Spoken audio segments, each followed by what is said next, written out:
Welcome, ladies and gentlemen, to Talk Junkies, where today is going to be, or tonight, I should say, is going to be a very interesting night, as it is each and every single night here at Talk Junkies. Been a while since I've done a podcast. I want to say probably in August was the last time I had a show. I had Crow 777 on the podcast, and we just talked about just the new era that's being kind of implemented into the United States, and just hope. And he kind of just goes in on that podcast. And if anyone who's listened to Crow 777 knows, he's a very interesting guy. Has a wealth of knowledge to present. So if you're interested in what the new era has to bring for you, check out that last podcast. Tonight's podcast, we're going to be talking about something that hasn't been talked about on this podcast for a long time, the Constitution. And there's no better person to bring on to talk about the Constitution than a gentleman who's been on this show multiple times before. He takes the Constitution head on and implements it in real life, in real time. Dan, how you doing, brother? Thanks for joining. It's good to be here. Absolutely, Long time man. no see. Absolutely. So, I mean, within the climate today, you and I talked a little bit about that before doing this, and kind of just trying to decide and what we're going to talk about. And I think, obviously, man, the U.S. Constitution is very important to talk about, and I've had a lot of people on. And again, I would love to have you and Pat on at the same time. I think that'd be very interesting. Pat Holland with the Missouri Freedom Initiative, because he thinks, and I almost believe him that the federal at the federal level, it's almost impossible that we can do anything more. You know what I'm saying? I think that the Constitution maybe doesn't necessarily apply to the federal government anymore. I know that. I mean, maybe you could shed some light on it.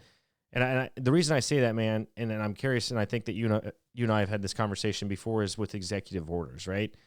And are executive orders constitutional? And sitting presidents would tell you that it is constitutional via Article 2, Section 1.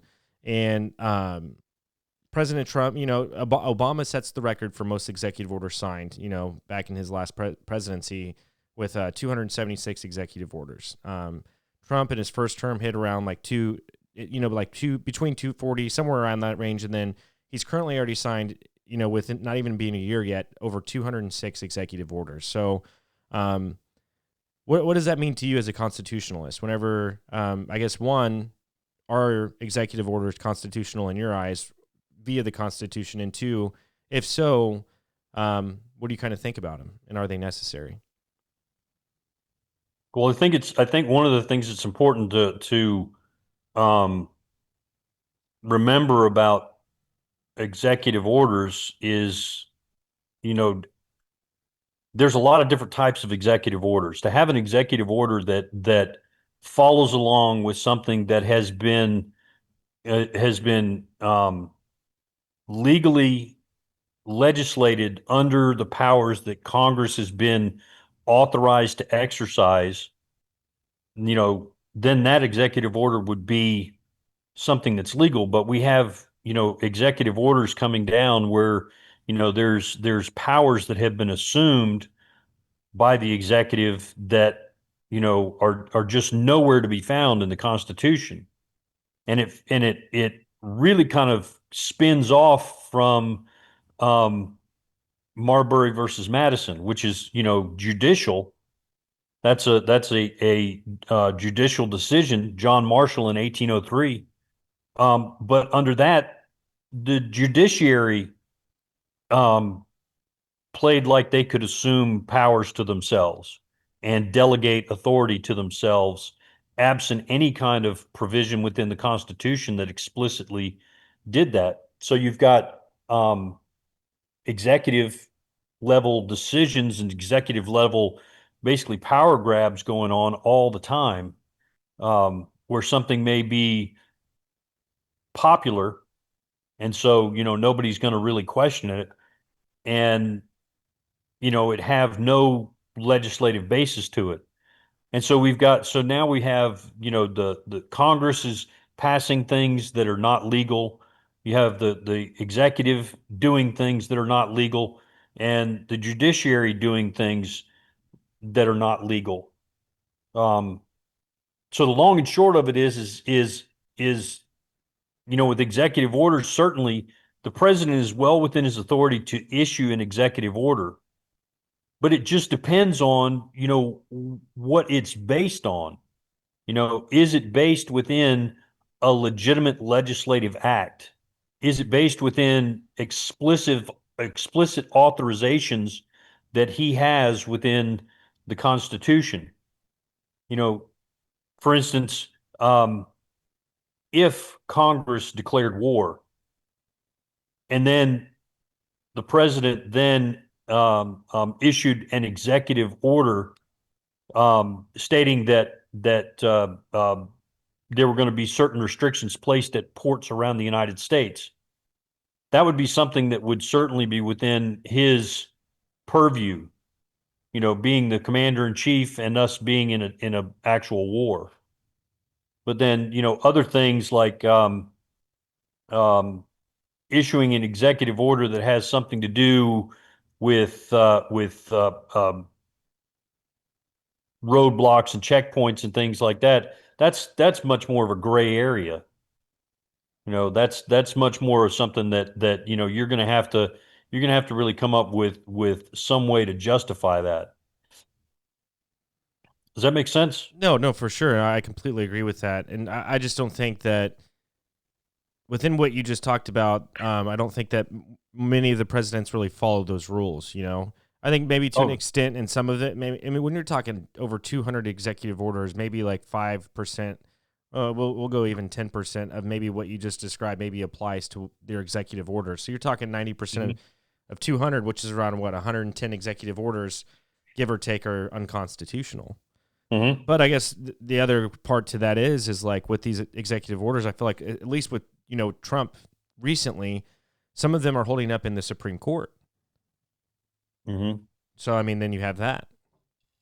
Yeah, and that's that's sort of when people say that the Constitution doesn't apply, or there's no way to restrict the federal government as far as the Constitution is concerned. A lot of that has to do with the fact that each of these branches, the people who are educated and understand know that they are doing things that are not explicitly authorized. And basically, it's a situation where each one of them is looking at the other one and going, okay, we both know that this is not technically legal. However, what you did last week, what you're getting ready to do next week is not legal either. So you can let this slide, or we can go to battle over this whole thing. And it's them playing them playing Jenga, basically. They keep pulling these things out, and they're making the whole situation less and less stable for themselves. They think they're making things solid, but it becomes every single time that they take one of these actions that goes further and further out from their authorized, their constitutionally granted authorities. It becomes something that becomes easier and easier for people to see. And you would think that that would be the case, and maybe people are waking up to it recently with each different administration, and then when you see Biden coming in after Trump's first term, I mean he had a slew of executive orders. Now, granted, Biden didn't use it as much. I think he hit right around 170 to 176 executive orders, which is on the low end compared to what we've seen, in the past with the past 3 or 4 presidents. But what you see is like 4 years of progress, if that's what you want to call it, with Trump's first term. And then Biden just comes in and negates it with his new executive orders. Like Mhm. this, just whatever it is or however they play it. I mean, you can go to the website and then it shows you in order what each executive order is. But they just come in and they just switch everything that's been going on for the past 4 years. And I just don't see how that's sustainable, one, economically. And maybe they don't do anything. Obviously, they do, because once Trump came into office, like the stock markets went high, then they went really low. I mean, or you know what I'm saying? The stock markets always change whenever a new president comes in. But I guess to what you're saying is like people should wake up and see that that's happening more recently, just because of just those types of things. Like I just don't see how we can continue to run as a country every 4 years when it changes, and then you just get a slew of executive orders, Mhm. even though they're not constitutional. And we've obviously said, oh, well, we don't care, whatever, it's not constitutional, but we're going to allow it. Um, I don't know. I just don't see how we can continue to function that way. Well, the one thing that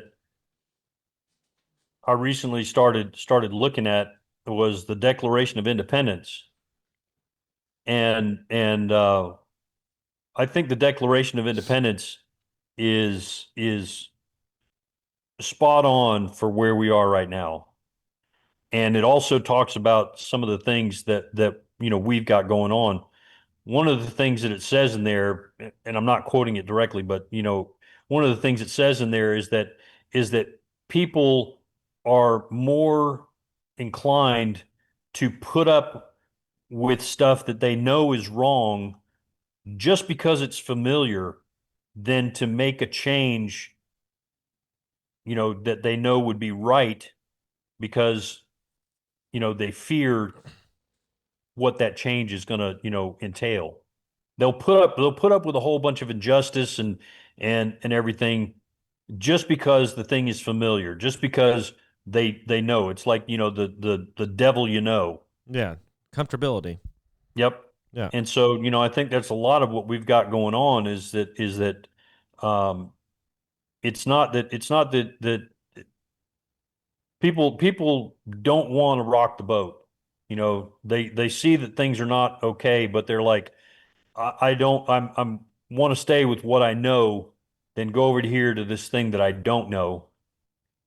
And I think that's also a lot of what has gotten us to this point. One of the things that allowed um for starters Marbury versus Madison to happen in the first place, you know, because John Marshall either was uh lazy and ignorant and he didn't read the Constitution, and so he just implemented what he thought he was, familiar with, or he was intelligent and educated and he knew exactly what he was doing, which means he was a traitor. And there's really no, I don't see any other place to put that, right? And because he opened that door to that in 1803, we've had people playing that same game all along, just building and building and building until now our government is basically run by these people who are either, just lazy and ignorant and they just are going along, or they're malicious and traitorous, and they know exactly what they're doing, and their aim is to undermine and destroy our Constitution and bring our country down. Either way, if they're lazy and ignorant, they're still playing the game and assisting the traitors.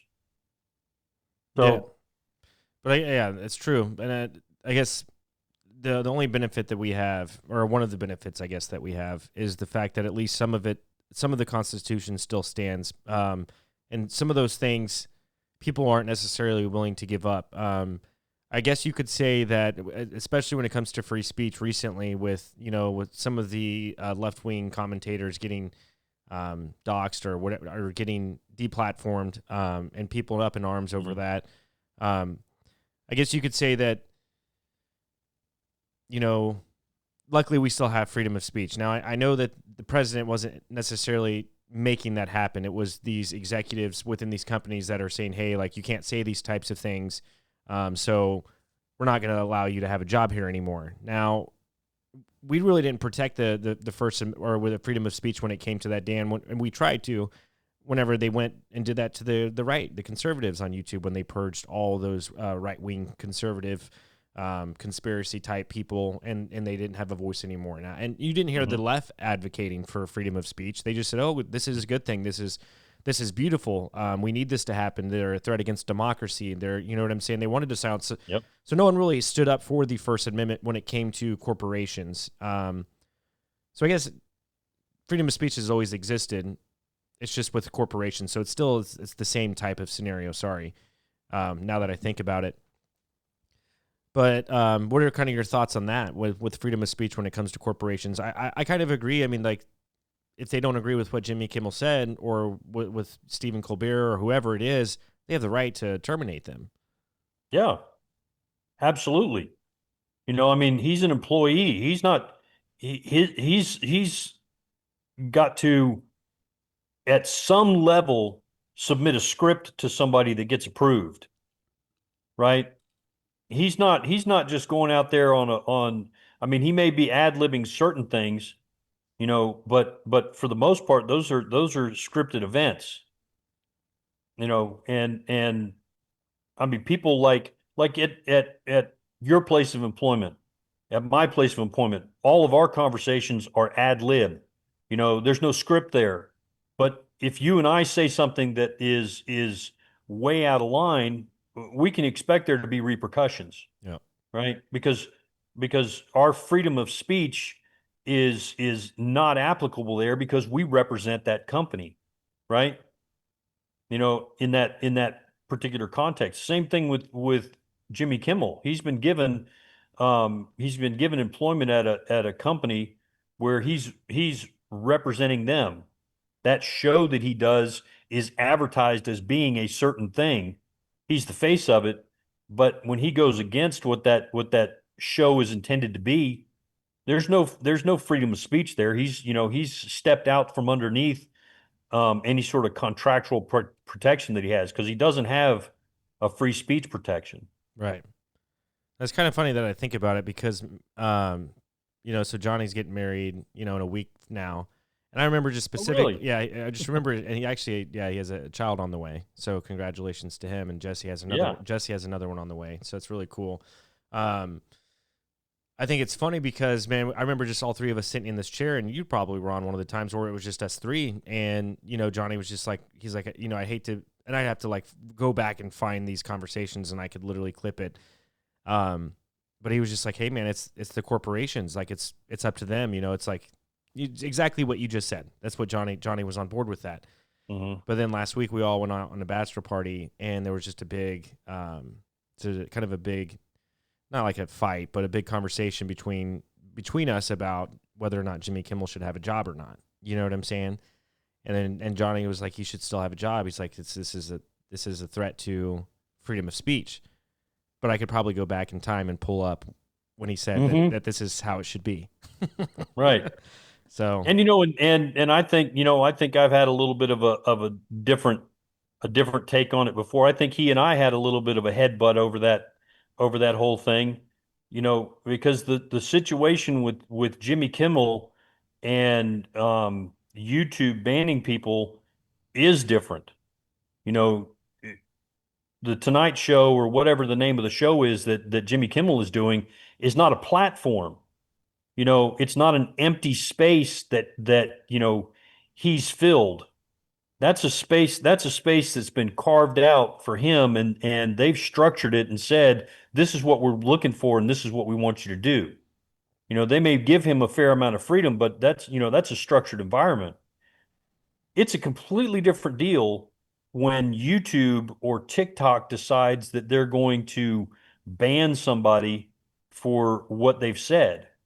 If they're not inciting violence, if they're just saying something that is against whatever the current political climate is, then that's not something, I'm not on the same page as far as YouTube and these different companies making decisions about people being banned on their platforms if they're not doing something that isn't illegal, right. right? So you if saw they're if they're yeah, if they're not on there promoting violence, if they're not on there, like I saw a TikTok from this guy did a reaction video where this girl was talking about unaliving ICE members, ICE officers, and she wasn't saying unalive, she was saying the actual go do this. And I was just like, there's no place for that at all. no, Not only should she be banned off of TikTok, not only should her video be immediately yanked, but she should have been reported to the police right away. yeah, That's not freedom of speech any more than it would be if you know he was out on the street saying something like that. right, yeah, And the interesting thing is something like that would be 100% a reason to kick somebody off of TikTok or YouTube. But depending on the context, that might be something that would be okay for Jimmy Kimmel to say. yeah. Do you know what I mean? Right. I mean, because his is a comedy show. His is something where basically you're stepping into it with this idea that this guy is not serious. Right. It's entertainment for sure. Right. Which you can post your videos as entertainment. So it is kind of a fine line. I see what you're saying. I don't know, man. Like I'm kind of torn. I mean, obviously, I would never advocate for violence. I would never suggest that I'm okay with people going on TikTok and making short videos saying that we need to unalive people. I mean, that's definitely a slippery slope. Mm-hmm. But I mean, at the same time, man, like I think it's just a gray area because whenever you start allowing stuff like that to be taken off, then that's giving them a mile, not an inch, right? Yeah. I mean, I don't know. It's tough. I agree with you. I 100% agree with you, but it's still a fine line for me. I think you got to educate yourself for sure, and be educated on when you are going to put yourself on a cell phone and when you're going to brain rot yourself and scroll for hours upon hours, right? And just Yeah. and know that you're going to see stuff like that, and just know that you're mentally better than that, and you're not going to act upon someone like that. And now, granted, there are people out there who are going to feed into that, and that's where people fester, and that's where you get people to go to join groups like Antifa or I don't know, the Proud Boys or right or left. That's how I don't know. That's probably how you get people to join shit like that, man. But I don't know. It's a fine line. Well, I mean, it. because sorry, Elon Musk, with X, I haven't really been on there. I don't know if you are, but isn't that kind of like the wild, wild west now when it comes to free speech again? Oh, I don't know. I got banned off of Twitter a long time ago for something that I said, and they told me that the only way I could get my account back was if I deleted the tweet, and I'm like, yeah, I'm not deleting it. Fuck you guys. Yeah, but I mean, now you Yeah. haven't tried to get back on since Elon's owned it, though. Um, yeah, I did actually, and they still want me to the ban is still there. I still have to delete the tweet, and I'm like, no, I'm not gonna do it. That's wild. Yeah. So, the I mean, I think the one of the things that we have to understand with all this rhetoric and the things that people feel so free in saying is that there are those of us in this society that believe that violence is a legitimate form of communication. Men especially. Okay, you and I know that there's a point at which if we were in the same room and our conversation went in a certain direction, that there's a point at which if there's a point at which the words stop, right? If we reach a certain point in our verbal conflict, then either one or both of us is legitimately going to default to violence. I mean, that's just the way that guys are. If it's an important thing, if we're talking about Taylor Swift, I doubt we're going to be in a conversation like that. But if we start talking about legitimate legitimate political points, or a money situation between the two of us, it's easy to see something like that going to the point where there's no more words to be spoken. It's like this is not going to get resolved. It's obvious that you're steadfast in your belief on this point, and I'm telling you that you're wrong, or you're telling me that I'm wrong. So there's no other place for us to go. Yeah, We're going to have to communicate this without words. for sure. Or You know, yeah, no, absolutely. but I think that on the flip side of that, we have these childish leftists who believe that someone disagreeing with them is oppression, is violence. And it's like, no, you were rightly corrected in the fact that what you're saying has no basis in reality. And the fact that you can't deal with that means that you have a mental illness. It's not that, it's not that someone needs to be, you know, violently reprimanded for disagreeing with you. It's that you need to learn to get your emotions under control and understand that your view on reality or your view on the world is not based in reality. It's based in an ideology that has never succeeded and was basically cooked up by somebody whose whose only goal was destruction of Western society. That's it. Yeah. And You it's know, slowly working, man. That's the crazy part. yeah. I mean, not even that it's slowly working, just the fact that it's been able to infiltrate the United States and exist, right? I think that's the Mm-hmm. scariest part. And one thing about being a free country, I guess, is that type of behavior um, can fester and and can, I guess, show itself, right? Kind of like a disease, I guess you could say. And that's scary. I mean, I love living in a free country, but to see something like that, what you're describing, um, take shape, I think that's scary, right? Because you've had a lot of people who were on the left politically who have switched over to the right, or people who were necessarily far left have kind of come more to the middle, right? Like, for instance, what was the girl from the Young Turks? You know who I'm talking about? Anna Yeah, Kasparian or yeah. whatever. Anna Kasparian, Yeah, yeah. like I never would in a million years would have imagined her coming more towards the middle, right? And it's she's a very smart woman, and like she saw what was happening. So just for her to come out and go against that movement, and maybe she didn't, but from my understanding, she did a little bit. Um, I think that tells a lot. It tells a Hmm. lot. Now, granted, she still goes up against conservatives and says things, right? Like Yeah. to still fight for her cause, but you know what I'm saying? Just the fact that the movement that you're talking about has been able to fester in America and been able to grow like a disease. That's not good. That's not good at all.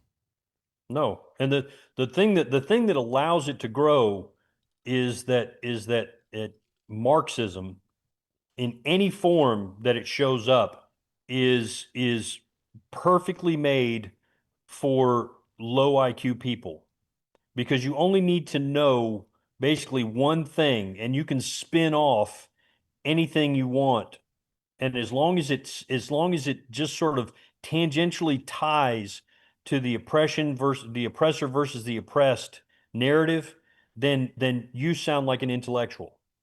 So, not to be insulting to people, but if a person has an IQ under 120, they're they're they're not intellectuals. Okay, they're just not. They're barely capable of critical thinking, and that's where most of your communists are, and most of your Marxists are. They're only able to memorize and regurgitate nonsense. They're not able to actually take in information, digest it, and then see if it has any benefits or any validity to it at all. All they can do is just swallow it and then regurgitate it. That's it.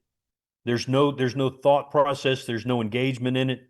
So, once they've been handed this oppressor versus oppressed, the oppression narrative, the idea that all of history, this is Marx, all of history is based on the oppressor versus the oppressed. That throughout history, the only thing that you will find is victims and oppressors. That's it.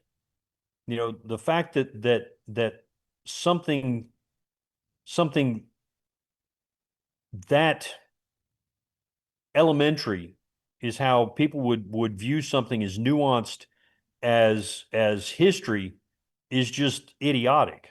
That's how you get this idea of the settlers, the European settlers coming over here being oppressors and having come in and done all this terrible stuff to the natives, to the Indians, right?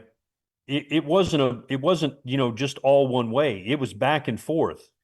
It was peaceful tribes being run over by violent settlers, and it was violent tribes being overrun by peaceful settlers, and it was violent settlers going against peaceful settlers, and violent Indians going against peacefully. I mean, it was all over the place. There's no, there's no one mold in which you can put all this stuff. And that's the appeal of Marxism to the small mind, to the person that lacks intelligence to be able to discern and discriminate, the nuances of human interaction and relationship. And I guess to kind of combat that, right? Because I think I find that interesting that you know how you described it. People with an IQ of 120 or lower aren't really able to understand information in a sense that is impactful for society. Um, I find it strange that obviously Obama signed the Smith-Mundt Act, or redacted it or whatever it is. I can't remember. Sorry, I'd have to look it up. But the Smith-Mundt Act, which allows propaganda to be propagated to American people, it was never allowed until Obama said, "Hey, it's allowed now." One, how that even happened is beyond me, right? That blows my mind that we would even allow our government to be allowed to perpetuate us, or the media to perpetuate to us propaganda. But I guess the weirder thing for me is, like, with Trump being so big on the fake media, why he wouldn't just sign an executive order to negate what Obama did with the Smith-Mundt Act. Right. Yeah. Because I think I that's don't important. know. Whenever you give people like that propaganda, like that's in turn what's going to happen. Now, granted, before Obama was president, I mean, I guess there wasn't as much propaganda. It's always existed, but I guess Hmm. technically it was unconstitutional. But I feel like and granted, I was younger. You'd have to let me know how it was in like the '90s and like early 2000s. I don't think it was as bad. I think people were more relaxed. I don't think you had like these crazy far left movements. Maybe there were. I don't know. Well, it was much more subtle. You know, when I was growing up, um, I remember watching the news, and this was something that both my father and my grandfather told me. I would watch something on the news and start asking them questions, and they both told me, is when you watch the news, you have to slow down what they're saying and pick out the facts, because they have something they want you to believe, and they're going to throw facts in there and then try and pile all of their nonsense onto it and have you think that the facts that they've given you somehow have something to do with this narrative that they're pushing. And sometimes it does, and sometimes it doesn't. But a lot of times the truth of what you're looking at and what they're reporting on is just a tool to get you to go into a completely opposite direction. And we had when I was a kid, we had this Iran hostage rescue, back in 1980, and I know that's not something that you remember, but it's probably something that you've heard on Yeah. on uh, um, history classes and stuff.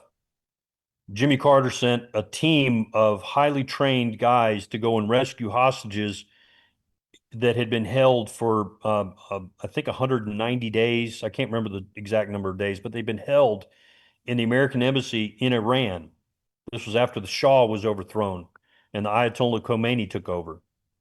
And so they had these American hostages in there. Well, the word came through that the mission had failed. They'd gotten shot down by the Iranian Revolutionary Guard, and it was a disaster, and all the people in it were killed, and blah blah blah, and um, the facts that came out later were something very different. I actually ran into a guy later on while this controversy was still going on, but it had sort of died down, who told me, he said, "Yeah, I was in special forces and I was actually supposed to go on that mission." You know, and I was sort of like, oh, okay, here's another one of these guys. But then he started throwing out details of the mission, um, that I just sort of put in the back of my head, and just kind of continued the conversation with him. But he gave us details that were readily available, but that had been hidden in the media reports. The helicopters were sent out there. They have helicopters that are built to fly through these sandstorms, and the sand shields had been removed from these particular helicopters. There was a team that had been trained specifically to do this and knew exactly what they were getting into. And at the last minute, they were all replaced with guys who had no training for this mission, didn't know what they were doing, as far as the specifics. These were trained professionals as far as, special operations, but they had not been trained for this particular mission. So they were going into it flying blind. The whole crew got replaced. And this was the kind of stuff that was regularly happening in our TV news at the time. It was manipulated, but it was more subtle, and the media was I wouldn't say more on board with it, but they were more helpful in crafting a very smooth narrative for it. Does that make sense? Yeah. So, the CIA has been working in our media for years and years. Um, why it is that Obama felt the need to do this Smith-Mundt Act thing? It doesn't matter because It, they've already been doing it. Yeah. yeah, they've Yeah. already been doing it. I mean, Yep. I guess he just wanted it to be that Out in the open. it could be completely out in the open. Yeah. No, that's very true. So, Yeah. I mean, I don't know why I get so hung up on that, knowing that in the past that it's always kind of been that way. And it makes you wonder why. I need to go back and listen and read Michelle Stiles' book, because she talks about propaganda, and she goes in like a really deep dive on the propaganda and how it's always been there. It's something that's never, it's hard, like as far back as you can trace propaganda, that's as far back as you're going to find it, right? Human beings, the masses, the sheeple, or whatever you want to call it, she almost like, she described it as almost like a dial, like on a stereo. Like they can just kind of tune it, whoever they are, whoever is controlling that dial, they just can, however they want, where they want to go with it and what they want to do with it and how loud they want to be. And it's just crazy that we're able to be programmed like that in the first place. I think it's crazy to me that whoever the creator is, and I know that you're religious, Dan, would even make that a possibility to where just a few people could know how human beings act around each other and how, we're tribalistic, left versus right. And you don't even have to put left versus right. I'm just saying tribalistic, that we're just born that way. And I think that there's somewhere along the line down history, some really smart people figured that out. And now they control it. And they've been controlling it through generations, generational wealth, generational families. I think that's crazy. It's wild. Well, it's to get back to the Declaration of Independence, it's one of the things that is common to human nature. Like Jefferson said in the Declaration of Independence, people would rather stay with what's familiar than to take the risk of making a change. As long as it's bearable, they'll put up with it. Yeah. And that's one of the ways that propaganda becomes, because most people, as long as things are bearable, then they can take it. There's people like us who look around and see this stuff, and we're like, yeah, that ain't right. That just absolutely is not right. And most other people, they just shrug it off. They're like, yeah, well, it doesn't have anything to do with where I'm getting my next meal or how I'm going to put gas in my tank, so I don't care. Right. you know. Right. But there's those of us who see that stuff, and we're just like, yeah, that's not acceptable. And marginalizing us while at the same time, placating the people who just want things to just keep going, just stay the same. That's the trick of propaganda, you know, making people with people who can actually discern what's going on look crazy at the same time that they're making what's crazy in the world the rest of us see, seem like normal and okay to the rest of us. That's the trick of the propaganda, the sleight of hand. Yeah. I mean, I'd be interested to see when like the first newspaper was started being established and like consistently like, being given out to massive amounts of people. I would have to look that up. Because it had to be in the 1800s, right? I'm sure it was. Yeah. As soon as they started, um, when they started doing the mass printing, and I don't mean like all these massive machines like these newspapers today, but um, the printing press was something that allowed for a massive uptick in the amount of printed material that could be circulated. Because prior to the printing press, everything had to be handwritten, Yeah. right? So if I wanted to send you and six other people a letter, I was either going to have to write six letters myself, or I was going to have to write that one letter and then depending on how quickly I wanted to go out, hire one or six people, five other people to copy those letters down for me. Yeah. Or You know, typewrite it, right? yeah. And then when the printing press came out and they could just slide those letters in and make sure they were all arranged and just put the ink on there and stamp the paper out. Now all of a sudden, I write my letter one time and I can print it out as long as those letters stay where they are. I can print it out an infinite number of times. Yeah. You know, as long as my supply and ink of paper is there, I can just keep printing that. Yeah.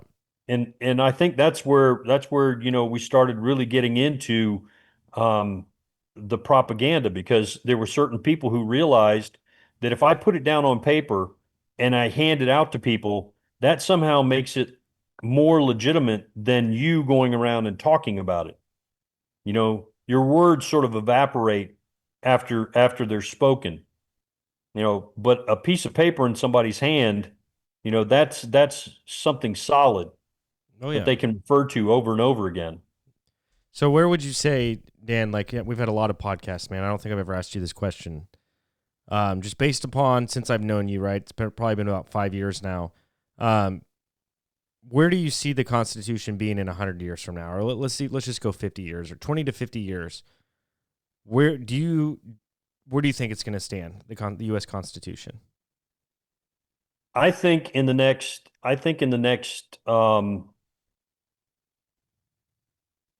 I think in the next 5 to 10 years, we're either going to see the Constitution being taken seriously and literally implemented, or it's going to vanish. They'll do away with it completely. What are the Because implications if it vanishes? um, not to be melodramatic or anything like that, but 1,000 years of darkness and slavery. The Constitution is the only document on the face of the planet that literally governs government. There are other countries that claim to have constitutions, but none of those constitutions were written by the people who were going to be governed by them. These were all ones that were imposed on the people. America is the only place where the people got together and said, we need to form a government. And they wrote a constitution and said, the law applies to the government. This is what the government can and cannot do. Every other government on the face of the planet is an authoritarian government, meaning that they get their authority from themselves. They generate their own authority. So they don't have to ask permission or look over their shoulder or do anything, but maybe every once in a while look into the population and go, how mad is everybody going to be if we do this? Maybe we should do it just a little bit at a time. And that is the same formula that our government has been using for years, but the difference has been that there are tools available to us to set them back, to set those plans back years, or even just wipe that plan completely out. Does that make sense? No, absolutely, it makes sense. I agree with you. I just never really thought about it in a time frame type of way. And I think you're right. If it were to vanish, that would not be good. Hopefully, hopefully people would rise up to that. And I don't think anyone would ever want a revolution, man, like a violent revolution. I think that's what the media is kind of pushing and poking the bear to do. With after the Charlie Kirk stuff, I think that's kind of what they want. You still there, Dan? Well, I had I paid the monthly, it's like $15 a month, and it was right around the 40-minute mark. So I don't know if you know what I'm saying? Like, I don't know, it's reoccurring. So maybe it was under Talk Junkies. That's what I was trying to get online, but it allowed you to come back in. So maybe it wasn't that. I don't know. Well, all I know is that my phone was connected to the Wi-Fi, but my computer wasn't all of a sudden. And Gotcha. I was sitting there, thinking because I could text you that I must be on the thing, but then I started checking, and my it wouldn't even show the router name. It wasn't just not connected. It's like it dumped everything. It just dumped the router and everything. So I was like, what the hell? That's weird. Yeah. I mean, it just all of a sudden you just froze, and then all of a sudden I was just like, okay, well, we just got a buffering issue, but Yeah. No, I definitely realized when you froze, I saw it. Yeah. That's the other scary thing with AI, man. AI is getting crazy. So it's going to be able to Mhm. do some things that I don't even think we even understand what those things are yet, what it's going to be able to do. It's going to be scary. Well, here's the thing. Here's the thing. People keep talking about AI this and AI that and everything.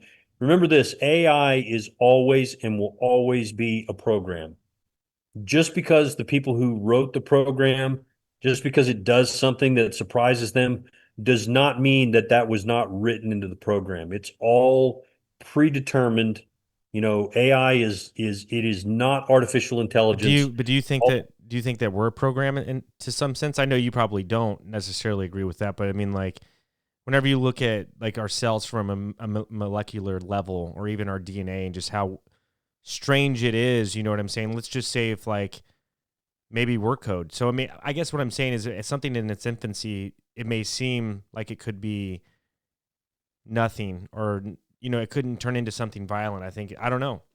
I mean, you hear stories, like where they Mhm. start talking to each other in a language they've never even seen before, and they had to shut it down, type of thing.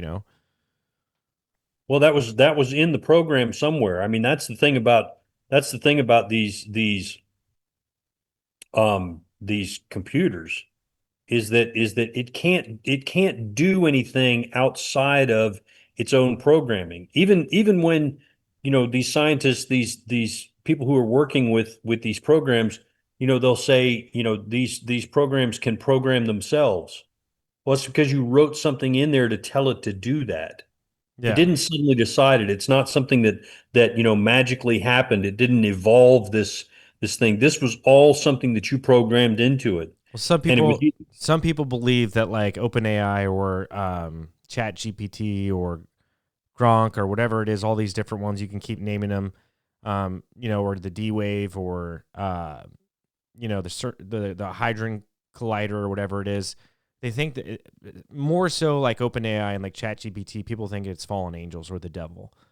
Like the whole purpose of getting AI to the where it was is a channel for the devil to talk through, or demons, stuff like that. It could be. Yeah.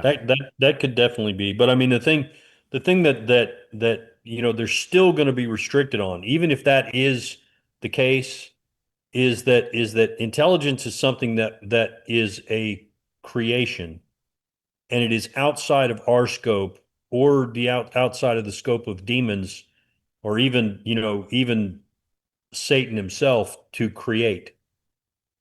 How to create intelligence is something that is beyond the ability of any mind except for God's. Right.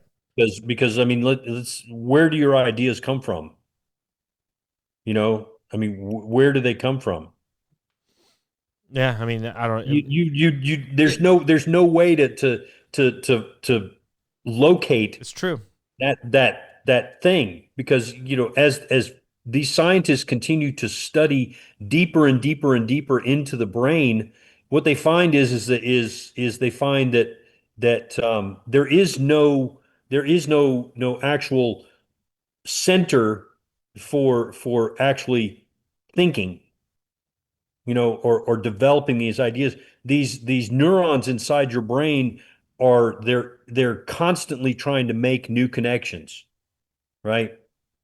They're constantly seeking to put things together that weren't together before, right? And some people's brains do that more, and some people's brains do that less. Yeah. But at the same time, it's like you can take two things like peanut butter and jelly and put them together, and that's great, right? But you can also take ideas that don't go together, and you see people do this all the time. Okay, well, I'm going to try and run diesel in my gasoline engine. Okay, it'll go in there, but it won't run. Right. You know, doesn't matter how you try and switch it around. It's just not, the two things are incompatible. Right.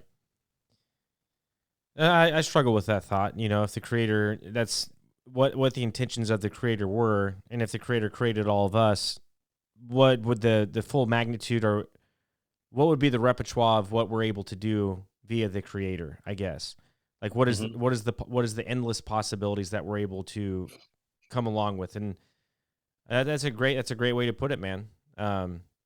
Yeah, it's strange to think that way, but maybe God did give people the ability to create something that, yeah, I know that's tough. That's a tough one. I'm going to struggle with that one Hmm. for sure. I mean, that's assuming that there is a God, and I believe that. I believe that there is. But there's just a lot that goes into it, obviously. But I struggle with that, Dan. I think that the reason I say that is because I think that we're more of a consumer, and I say this in a lot of podcasts. I think we're more of a consumer-driven society, obviously, right? And probably more through the world too. Like everyone wants to be kind of that way too. I think if you look in the past, you had more spiritual-driven societies, aka Egypt, Mayans. The list goes on. In Mexico, where all the pyramids were built around the same times. And I'm coming to a belief, and I don't have any evidence short of my own thought process, that the reason you see these civilizations disappear is not due to a cataclysm, but due to ascension of spiritually being one with whatever this is and moving on to that next level. Hmm. That's kind of where I'm at. So, I think that we have it wrong. I think the way that society is heading is the wrong way. Yeah. Western civilization, I guess you could say. Yeah. Because I mean, if you get down to what consumerism really is, it's just an expression of greed and lust, and it's not an extension of anything that is of a higher nature. Right. I mean, the idea that my present situation is going to be made better by a new car.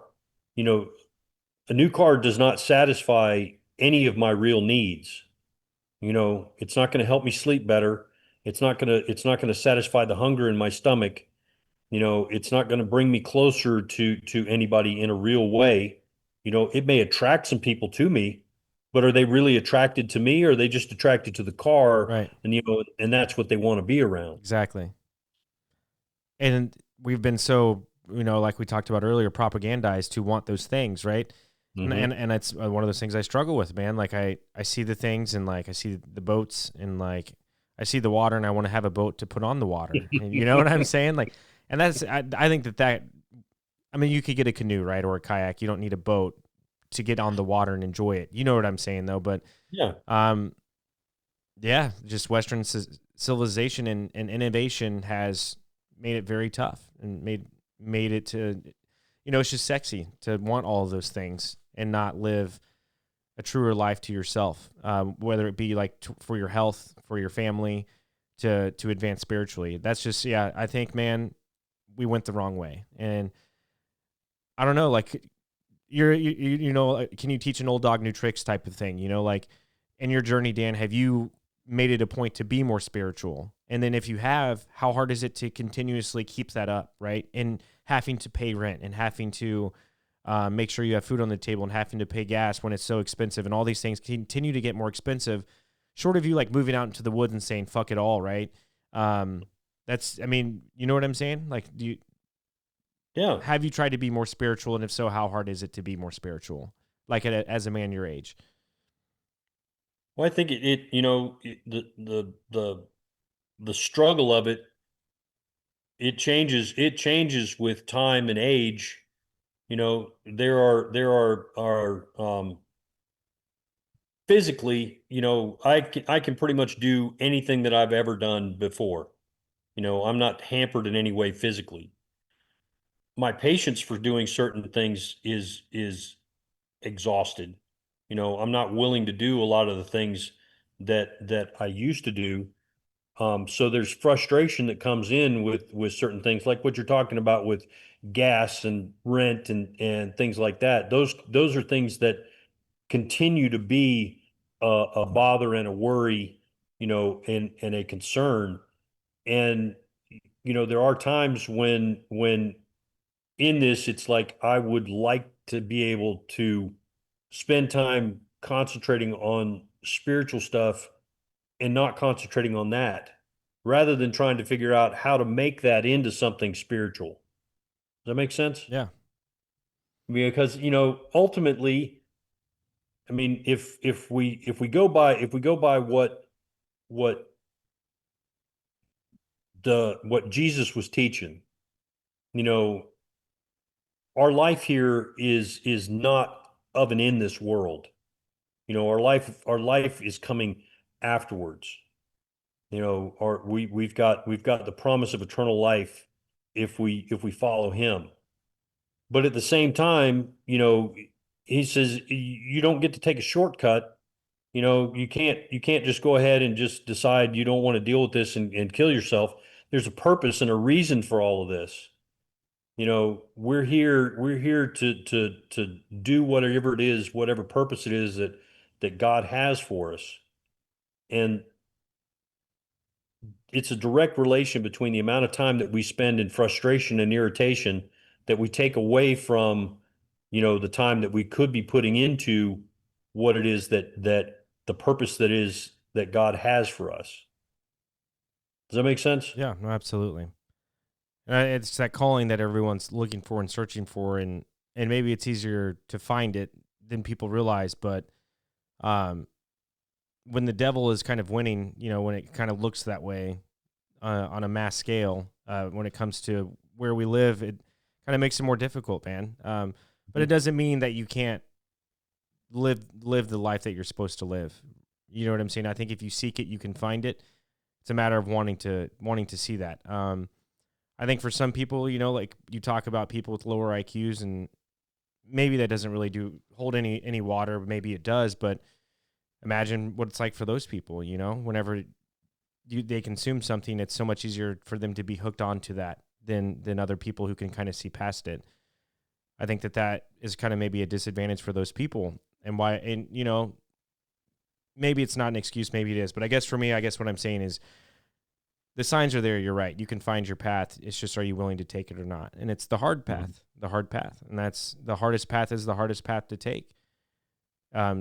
Smoking cigarettes, smoking weed, drinking booze, you know what I'm saying? That's the easy way.